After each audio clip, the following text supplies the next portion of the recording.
Good morning, everyone. I am Doxy McCoy from the Mayor's Office of Communications, and welcome to Mayor Gray's biweekly press briefing.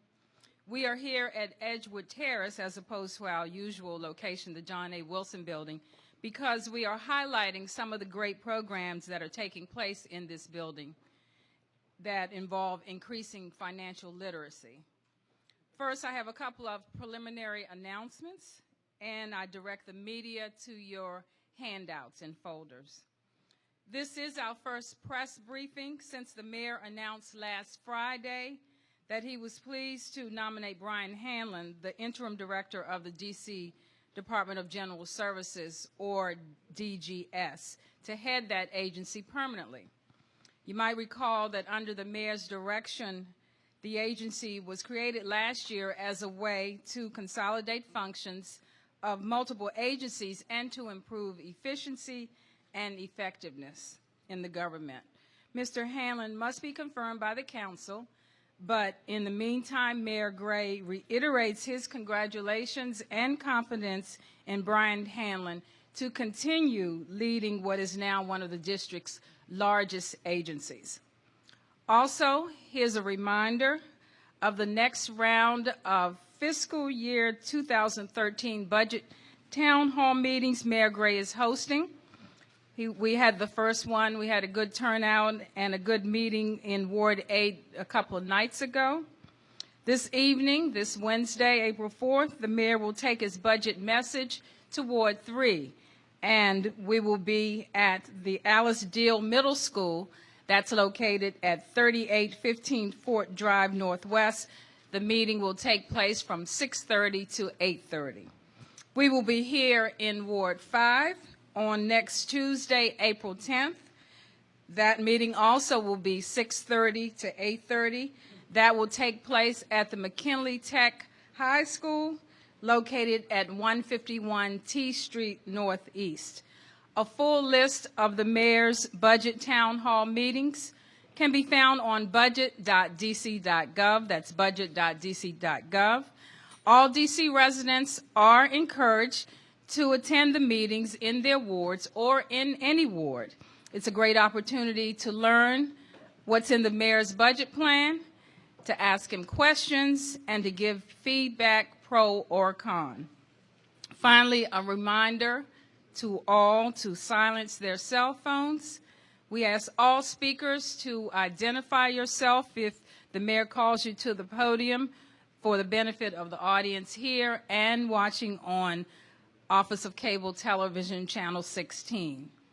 After the mayor's announcements, he will take questions on financial literacy, which is our main topic today. Then we will open the floor for questions on all subjects.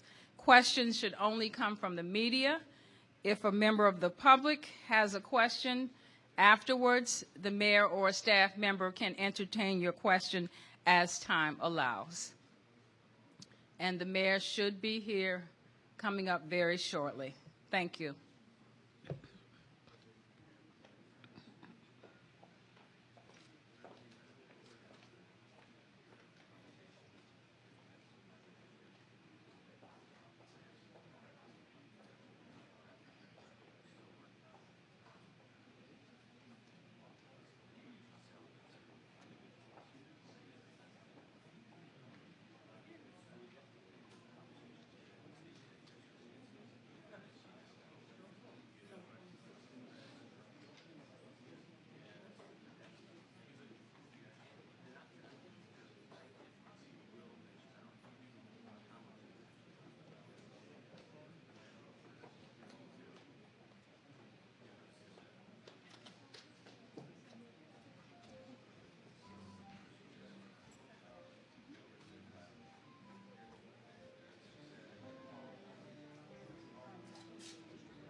Please welcome Mayor Vincent C. Gray.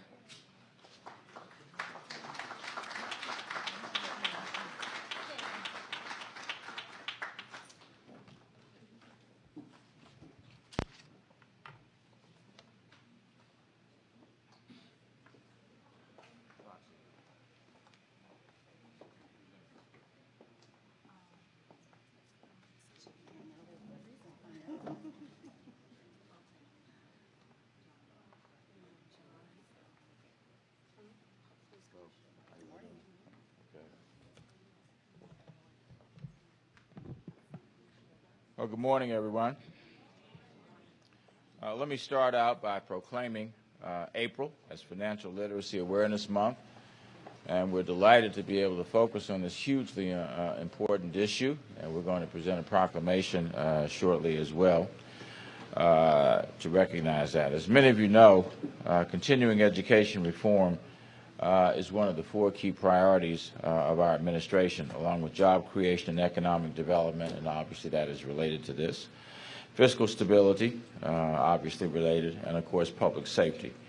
Financial education literacy is an important aspect of preparing our youth and adults for the new economy.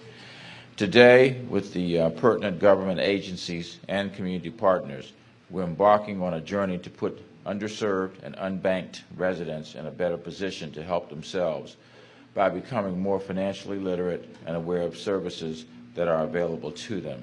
Some of the services are available here at Edgewood Terrace, and that is why we wanted to be able to be here today for this biweekly press briefing.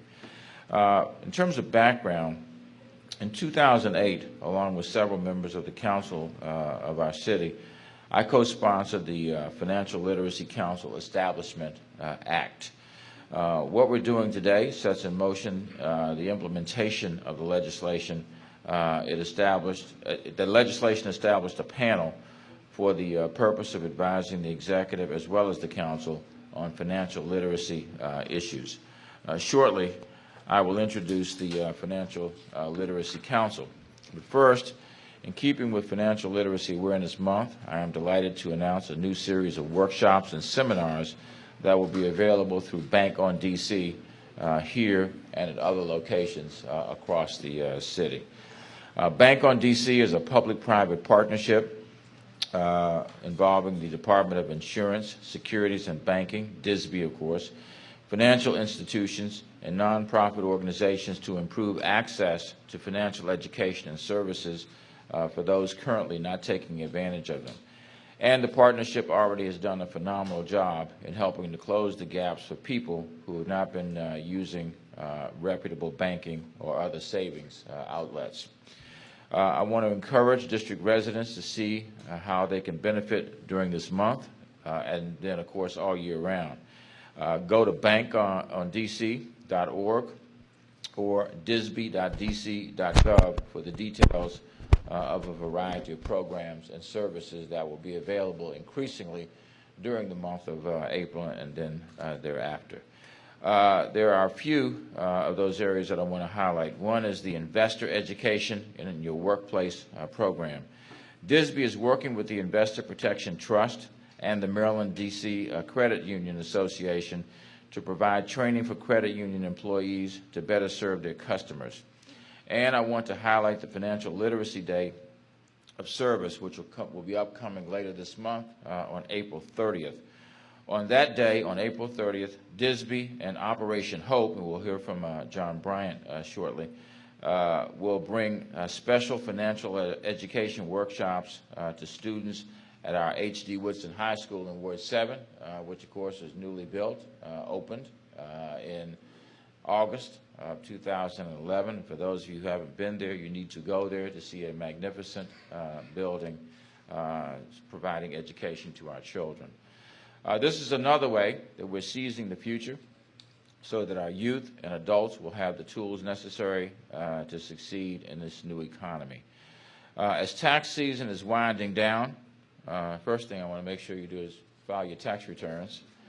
Also want to encourage district residents making less than $57,000 a year to take advantage of free tax prep services and financial literacy services provided by the DC Earned Income Tax Credit Campaign, or DCEITC. The campaign is run by Capital Area Asset Builders, Community Tax Aid, and United Way. It's supported by a $250,000 investment from the District of Columbia. Claiming tax benefits and refunds is obviously an important step toward increasing income and savings. But DCEITC also offers taxpayers year-round support, including one-on-one credit counseling whenever people need to avail themselves of that service. Residents visit DCEITC.org for more information, especially during the Financial Literacy Awareness Month. I want to acknowledge the funding partners of Bank on DC. I don't know if any of them are here or not, but if you are, please stand up and be recognized. PNC Bank, which has been a great partner to us, especially working with us with the new WIC, the Workforce Investment Council that we've established, the Bank of Georgetown, Bank of America, United Bank, DGE Federal Credit Union, the HEW Federal Credit Union, Industrial Bank, Amalgamated Bank, Agricultural Federal Credit Union, and Wells Fargo. Also would like to thank the Community Financial Education Foundation, United Way, the Capital Area Asset Builders, again, Community Tax Aid, Operation Hope, and our tech partners, Hello Wallet. A variety of other organizations as well, including the Latin Economic Development Corporation, UPO, Capital Bike Share, and the Community College of District of Columbia, which is focusing a lot on these kinds of issues beyond just preparing people for the skills that are required to perform a particular job, helping them to develop the soft skills that they will need in order to be successful. And, of course, a host of our district agencies, the Deputy Mayor for Planning and Economic Development, DSBY, which I mentioned, the Office of Latino Affairs, and DOES, the Department of Employment Services. I want to now introduce a gentleman who I met a while ago who really is just incredibly dynamic. We're delighted to have him in the District of Columbia, and, of course, he really has a national presence. He serves assisting the President around financial literacy and other related matters. He is the founder, the chairman, and CEO of Operation Hope. And I want to ask him to receive and maybe display in the center that they operate here in the District of Columbia the proclamation that we are issuing to declare this Financial Literacy Month. And I will spare you all the whereases. You can read those at your leisure. But whereas educated consumers are more likely to make better financial decisions that will meet their needs if they're well informed with accurate information. Now, therefore, I, the Mayor of the District of Columbia, do hereby proclaim April 2012 as Financial Literacy Month in the District of Columbia, and, of course, encourage all of our residents to pay close attention to this important issue here in the city. So, again, please join me in welcoming John Hope Bryant. And, John, I want to present this proclamation to you on behalf of all the people of our great city. Good to see you, man.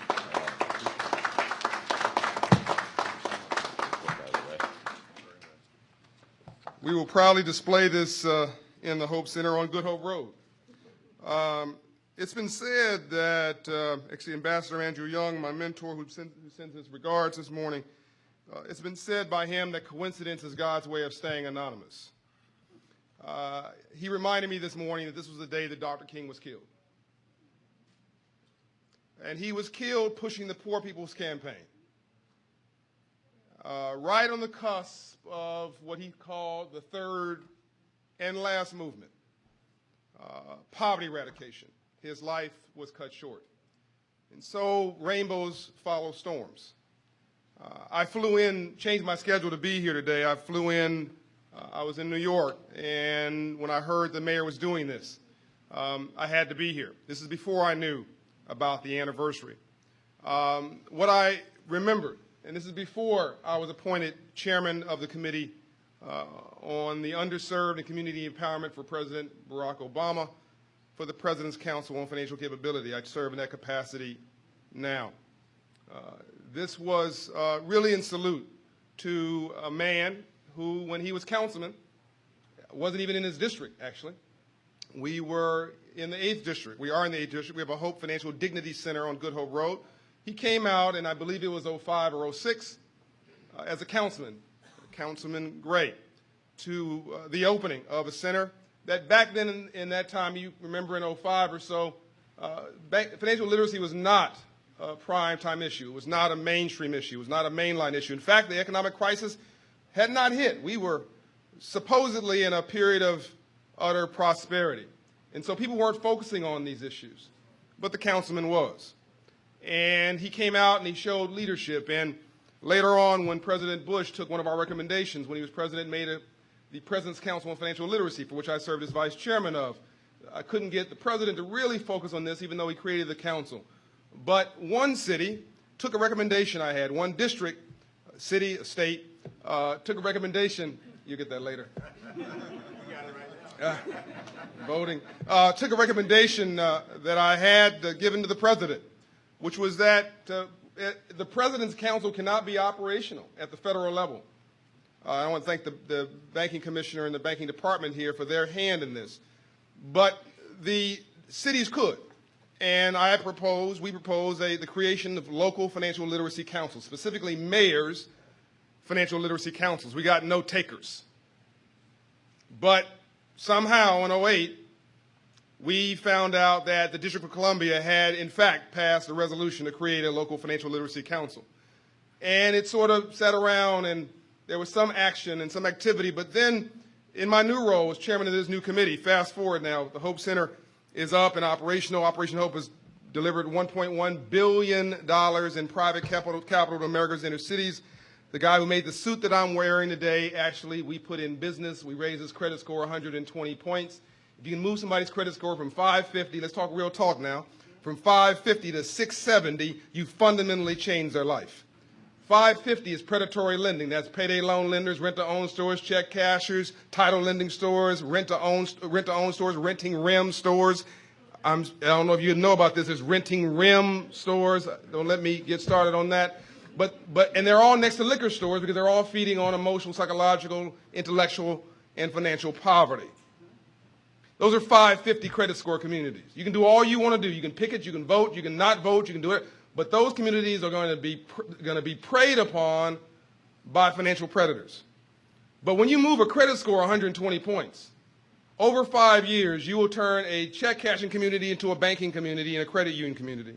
And the liquor store will turn into a convenience store. And communities of indignity will turn into communities of financial dignity. And by the way, they go from a poor neighborhood to an emerging market.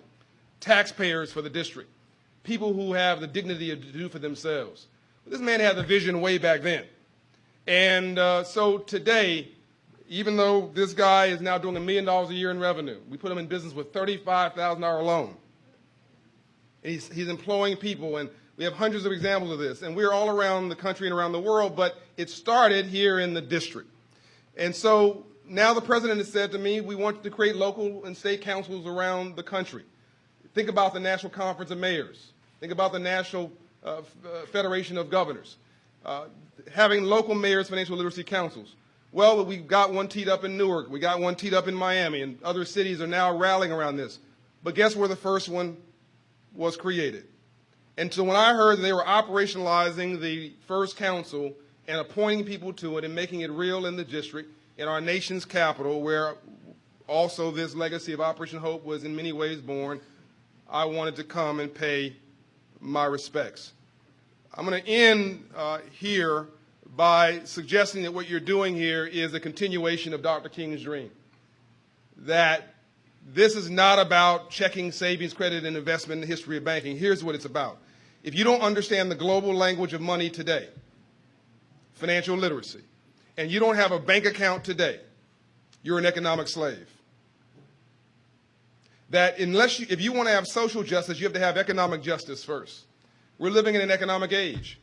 Mr. Mayor, the problems they're having in Greece right now are not more freedom or debates about the right to vote. It's too much debt, not enough GDP growth, and a struggling middle class. Can I get an amen? Amen. So it's not about a black issue, by the way. Whether you're black, white, red, brown, or yellow today, you want to see some more green. It's not about race, it's about class. This is where Dr. King was going. This is the new issue all around the world. And financial dignity empowerment is the positive answer to Occupy Wall Street. So you have an opportunity here to go from Wall Street to your street. Think about the kids who can't get back into Howard University because they can't make the tuition payment this year. But what does earned income tax credit give you? It's retroactive 3 years. If you make anything less than, was it $50,000? $57,000. I mean, that's solid middle class, but we know people are struggling at solid middle class. If you qualify, let's say that you qualify for the $4,000 level, you have a couple children, you make, let's say, $30,000. If you've not filed once, you've never filed, because if you did file, you keep filing, and it's retroactive 3 years. That means you could get as much as $12,000. That's enough to cure your mortgage. That's enough to send your kid to college. That's enough to pay the range of bills that are keeping you focused because you got too much month at the end of your money. You guys are a little slow. I'll wait for you to wake up to catch up. Anyway, this is a critical issue. This global economic crisis we're in, it was started because people asked what was the payment on a mortgage and not what the interest rate. And you never ask what the payment is when there's an interest rate attached. We're all in this together. This is a critical issue at a paramount time, and the mayor's leadership is going to have a ripple effect for not years to come, but for decades to come. This is a special day, and this is the best way to salute Dr. King's legacy. Thank you very much.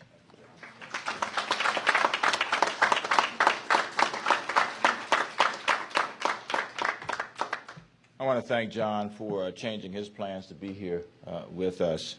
He is truly a national leader, a man who I've been pleased and honored to work with now for several years. And if you haven't been to the center on Good Hope Road, you need to go there. It is functionally a vital part of our community and a part of our community that desperately needs these kinds of services. But it also is a wonderfully pleasing place to walk into. You feel good when you walk in there and you are received well. You get your needs addressed in a very professional manner. And I know I haven't seen the other centers across the country, but knowing your high standards, I'm absolutely sure that that's what we would find every city that we would go into across the country. And thank you for the reference to a city-state. One day, one day, hopefully, it'll be just a state. I also want to thank you, John, for calling attention to what we all need to remember, and this is the 44th anniversary of the assassination of Dr. Martin Luther King, Jr., and as much progress as this nation has made, there's certain things that are just as fresh today as they were 44 years ago when he was assassinated, trying to right injustices in the U.S. of A. Now I want to take the opportunity to introduce the Financial Literacy Council that will be providing oversight to help pull all of these efforts together. You heard about the legislation that created the instrument, the avenue for us to be able to do this, and I was, of course, on the council at the time. I was very pleased to be able to be a part of that. There are 9 people who have extensive knowledge of banking, finance, and literacy who've agreed to serve on this council, and there are bios that will be distributed, if you wish, to the press later. Some of them have been able to join us today. Tamara Hay DeFore will serve as chairperson. I'm going to ask her to come up and say a few words in just a second. There you go. IDRIS. Make sure I pronounce that correctly. Idris. Yeah, well, I'm glad I asked because I was about to pronounce that incorrectly. Idris Abdullah, of course, is of Disney. Brian Pick of DCPS. Yasuko Famuro. Did that come close? Yes. Joseph Vaughn, Kevin Reggie, all of appointments that will be serving. The chairman of the council has an appointee, Angela Joyner, who I think is unable to join us today, and a lady who I saw last night is with us here today, Jamila Yor, being nominated by Council Member Yvette Alexander. Right there. And finally, the Chief Financial Officer is appointing someone as well, Malik Muhammad. They will all be sworn in later today. And again, let me call attention to their bios so you can learn more about them.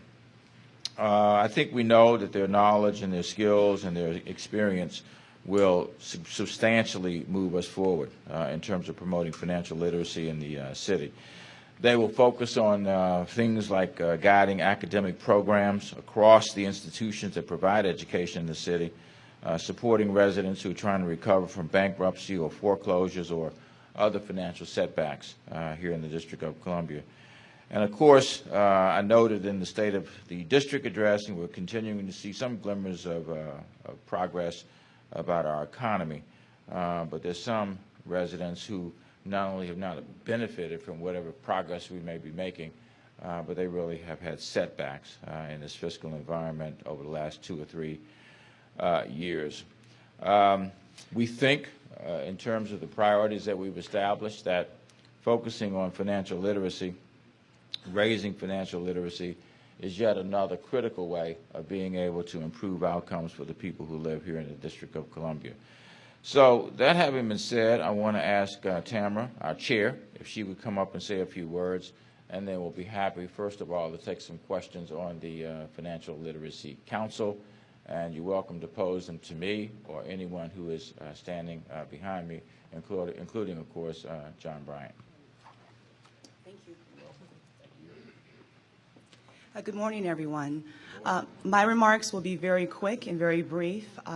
Indeed, on behalf of all the members of the council that are standing before me, we'd like to thank Mayor Gray as well as Mr. John Bryant for defining what the charge will be for this group and to assist us in moving forward as we have the true drive to help all residents within the district become more financially sound in this marketplace. At this time, if there are any questions for myself or the mayor. Stay put. All right, again, I want to thank Tamara for agreeing to do this. She has, you'll see the bios, but hers in particular, she has 13 years of experience in doing these kinds of things. She has service at the Office of the Chief Procurement Officer, OCP, and also at DISB. And she has been providing on a pro bono basis financial services to people here in the District of Columbia since 2002. And she is a resident of Ward 7, where I happen to live also, and we know where there are lots of people, a disproportionately large number of people who are financially challenged, and certainly, again, speaks well of someone who would chair a council like this. So be happy to answer any questions about the Financial Literacy Council or any questions you may have of the people who are to my left and to my right.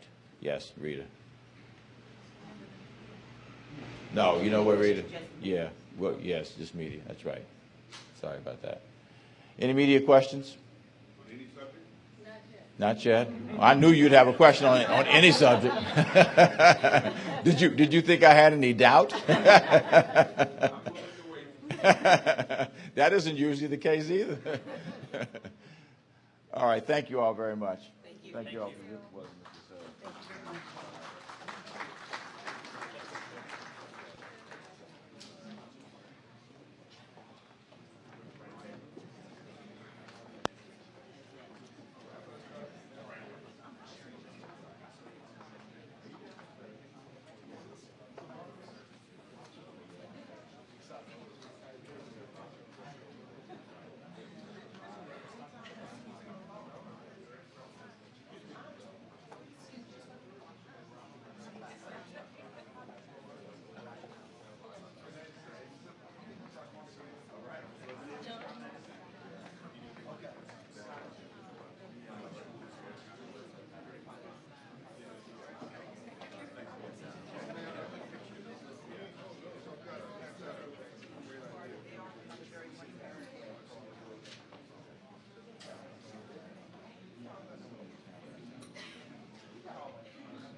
Okay. All right. Mr. Sherwood, I'm going to give you the opportunity for the very, very first question. I can see you waiting there with bated breath. You know, I might pass it to Sam Ford, but no, I won't. Oh, Sam Ford. I know. When does that ever happen, Sam? No, Like never, right? I'm not going to help his career. I don't know if you've had time to look at the election results, but on a serious note, Can we ask people to, if you have a conversation, to take it out in the hallway, please? I don't know if you've had time to look at the election results, but it appears that once again, in terms of one city, there's a significant racial divide in the way the at-large race came out. Your own thoughts about the election results in the at-large race? I really have not been able to do any analysis of it. I haven't seen the voting patterns, Tom, but that, of course, is something that we've seen in the last 2 or 3 elections, and it has to be of great concern to us. You know, if people are voting because they believe that based on a thorough evaluation that the candidate they voted for is the right person to vote for, then, of course, that's exactly the way it should be. But to the extent that that may represent something else, it ought to be of great concern to me and everybody else in the District of Columbia. You would be surprised. Mr. Biddle won 1, 2, 3, and 6, and won 4 barely, and then Mr. Orange won 5, 7, and 8. Yeah, it is not so much whether it's a surprise or not, because that continues a pattern that we've seen in the past, and not in all races either. So. Again, I haven't had a chance to evaluate them, Tom, and I certainly will, because I look at the voting trends in all of our elections. Congratulated any of the winners or done anything? Yeah, I've tried to reach virtually everybody. I went by a couple places last night. I made phone calls to people. You know, the other side of this is that it looks like all the incumbents will have won, at least up to this point before the general election. These are people who I either served with and have worked with. In all cases, I served with them when I was on the council. So to the winners, I look forward to continuing to work with them. Can I just finish up and then I'll be done. I'll listen to everybody else. I bet you will. On Monday night, Mayor Barry came to your Ward 8 economic meeting, and there was a bit of a tiff. It was not an economic meeting. It was a budget town hall. It was a budget meeting, economics. Last night when Mayor Barry won, he said, and we have it on tape, talking about economics in Ward 8, we got to do something about these Asians coming in, but we need African-American businesses, people to take up their places. We're going to work on that. I'm just wondering if you consider that kind of racially insensitive. I think you know what I stand for, Tom, and that is everybody having an equal opportunity in the District of Columbia. I think, you know, you go back and look at the meeting on Monday night. I made it very clear, you know, what our budget contains. It contains, I think, lots of opportunities for the people of Ward 8. We have a very high unemployment level there that's still around 20%, even though it's coming down. Our One City, One Hire program has now gotten back to work, or to work, over 2,200 people, working with almost 600 partners. We have proposed to invest lots of money in the infrastructure needs of the East Campus of St. Elizabeth's, a new recreation center, and a couple of places in Ward 8. In other words, we're bringing additional energy here. In 2013, the Guard located a facility of 3,400 employees, and it is a wonderful opportunity to be able to highlight business opportunities in Ward 8. We hope that these are opportunities that will come to the benefit of those who have been in Ward 8 for a long time, but also will bring amenities to those communities that people will be able to see that they have not seen historically. Thank you very much. You're welcome. Yes, Alan? And then Tom. The election team, real quick. A few weeks ago, you signaled that you might be open to some changes in campaign finance reform, and you were going to think through it a little bit more. Any progress on that? Yeah, I've asked the Attorney General to take this on as a responsibility, and we're going to move quickly. By May 15th, we will have something that we will submit as proposed legislation to the extent that that involves legislative changes. So in about what is today, May 4th? So in about 5 to 6 weeks, we will have our own overall comprehensive view of campaign finance reform here in the city. Any idea of things that you might look to include No, in that? I don't want to preempt or get in front of the Attorney General. I want to get from him what his ideas are, and then we'll go from there. Yes, Tom, and then Sam. Kind of branching off of that, the DC Public Trust said they estimated they got 10,000 signatures, pretty impressive yesterday for their Initiative 70 to ban corporate contributions to political campaigns. Some of the people I talked to said they signed it. They didn't really make up their minds on the issue, but they signed it because they wanted the voters a chance to weigh in. They wanted to mull it over themselves a little more. Do you have any thoughts on whether it should go to the voters? Would you even entertain signing it just to send it to the voters? Well, I don't want to get in front of myself or the Attorney General. Again, as I said before, Tom, you know, it's an issue that deserves a lot of discussion. It deserves consideration by the people of the District of Columbia. And as I indicated, we will be weighing in broadly on campaign finance reform in the District of Columbia in about 6 weeks. Great.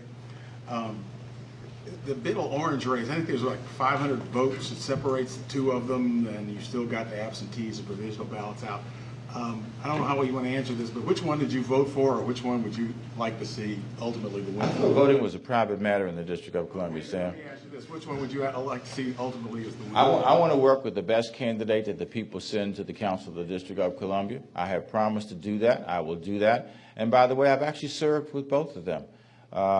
You may remember that Mr. Biddle was a council member for a brief time. Mr. Orange was on the council when I was a council member, and now he served as an at-large member since I've been in this seat. So I will work with either person who ultimately proves to be the choice of the people. I thought I read the other day you endorsed Orange. Is that I didn't endorse anybody.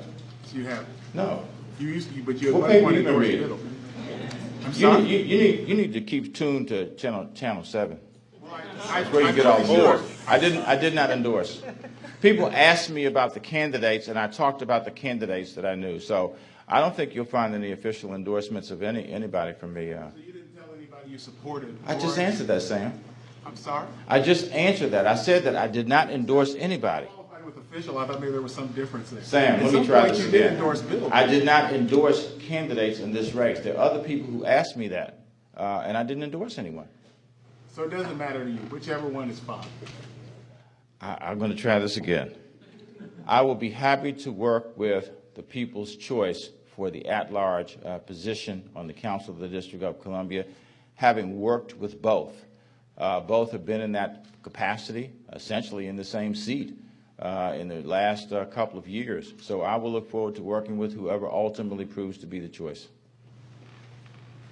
I thought I saw your hand, Matt. Tom got me. But I'll just ask you one other question. All the time folks come up to me and they want to talk about the complaints that they have with city government. But yesterday, we looked at how many people went to the polls. It was terribly disappointing. Would you agree? About 15% of the folks in the District of Columbia went to the polls yesterday. And yet, I'm sure you hear many more complaints than I do. Is that disturbing to you? Well, of course, you want to see 100% of the people, come out to vote. And by the way, I not only hear complaints, I actually hear from a lot of people who are happy with the services. You will remember, by the way, the study that was done by Georgetown University that Mike DeBonis wrote about in December that said people felt that the service delivery, customer service, had never been better in the District of Columbia. So I know we're making progress in that regard. Does that mean we don't have people who are dissatisfied with something? Of course not. Now, I think one of the issues yesterday is I think people really have not adapted to this really what I think is a sea change in when the primary is conducted. The last primary we had was conducted in September, and now we are in April, and that is a sea change, and I think it's going to take some time for people to adapt to this. I attribute it more to that rather than, any kind of laissez-faire attitude or complacency or any other dynamic, any other psychological dynamic associated with this. I think it's people just have not adapted to April 3rd, and they I guess will have to because that's the way it is now. I want to go back to the timeline of the question that Tom asked about. You've asked the Attorney General to look at ethics reforms, campaign finance reforms. But what kind of timeline is there? You mentioned the Coast Guard. You gave a precise date the Coast Guard's due to move into the St. Elizabeth's campus. How quickly do you think and how big of a deal is it to get a new ethics campaign bill before the council and out of the council before this general election, or just? Yeah, I thought I said May 15th, Tom. I didn't hear the date. Yeah, I did. I said May 15th, the middle of May. Proposal on May 15th? Yes. That's the day of the We'll report? we'll have the information back, hopefully even before that, from the Attorney General. But my goal right now is the middle of May 15th to be able to. Special election in Ward 5. Do you have any views on that race?